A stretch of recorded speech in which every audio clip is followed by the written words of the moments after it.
suspect in a particularly vicious double murder in Fall River was in court less than 24 hours after police found the bodies on the street, one with a pitchfork through the head. NBC 10's Devin Bates live on Aetna Street with a follow-up tonight. Devin.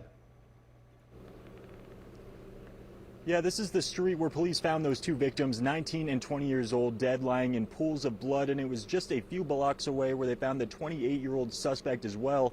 He was in court today answering to a number of charges, including murder.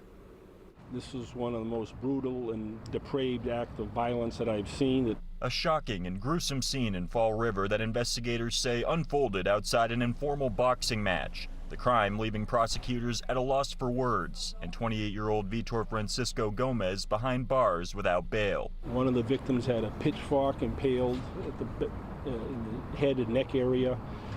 And it appears that a firearm was used and also cobblestone to cause significant injury and damage, it appears, to one of the victims' heads. Investigators say Gomes got into an argument with one of the two victims, identified as 19-year-old Eduardo Cardosa DaSilva and 20-year-old Pablo Henrique Rocha-DaSilva.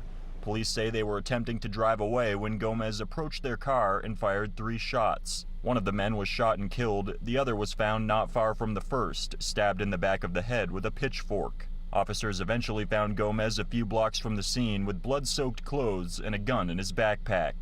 During his arraignment this morning, his attorney argued it could possibly be considered a self-defense situation. These two people come from Whitman, from out of the area, they come down, they get involved, and this thing escalates, where in my short investigation it turns out that this may be a self-defense situation. These people came, they were threatening my client, they were threatening to kill my client, kill my client's family. Despite the gruesome nature of the crime, police say people in the city shouldn't be worried. The citizens of Fall River should know that we remain committed to their safety. This is an incident that's isolated to people that may or may not be known to each other. It's not a random act of violence, but it is a serious, horrific scene. I was there last night with the DA and toured it. It is of epic proportions of what we saw there. As police continue to look into this and search for any possible motives, they say they have plenty of video evidence to comb through as well. Gomes, meanwhile, being held without bail and is next due in court for a plea hearing on July 14th.